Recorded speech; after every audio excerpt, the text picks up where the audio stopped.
கட்சி இது என்ன மாதிரி இவருக்கு தலைமை பண்பே கிடையாது, இவர் வாகனத்தை ஏன் இன்னும் நீங்க சீஸ் பண்ணல, இதுக்கு தான் உச்சநீதிமன்றம் கேள்வி கேட்டிருக்கு. எப்படி ஒரே நாள்ல மதுரையிலயும் சென்னையிலயும் இந்த ஒரே கேஸ் எப்படி வரணும்? ரெண்டாவது விஷயம், எதிர்த்தரப்பு வாதம் யாருமே இல்லாம எப்படி இந்த கேஸை நீங்களே நடத்துனீங்க?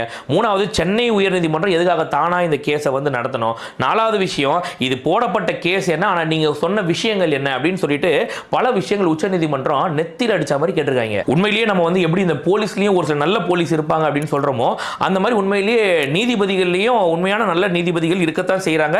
இந்த மாதிரியான ஒரு சில விஷயங்கள் மக்கள் மனசுல இருக்கிறத மக்களால கேட்க முடியாத விஷயங்களை நீதிமன்றம் மூலியமாக இந்த மாதிரி விஷயங்கள் வெளில வரும்போது நீதிபதிகள் மேலேயும் நீதிமன்றம் மேலேயும் நமக்கு பெரிய அளவில் ஒரு நம்பிக்கை வருது. இப்போ வந்து உச்சநீதிமன்றம் இவ்வளவு கேள்விகளை வச்சிருச்சு இல்லையா, இதுக்கு அரசு தரப்பு வக்கீல் சொல்லாத நம்ம கவர்மெண்ட்ல இருந்து வக்கீல்கள் போயிருப்பாங்க இல்லையா, அவங்க சொல்லுவாங்கல்ல பதில். அவங்க என்னென்ன சொல்லியிருக்காங்கன்னா, ஏன் இது சென்னை உயர்நீதிமன்றத்துக்கு மாறுச்சு அப்படின்னாக்கா, அதாவது இது 41 பேர் இறந்து போயிட்டாங்க அப்படின்றத சென்னைக்கு மாற்றணும்.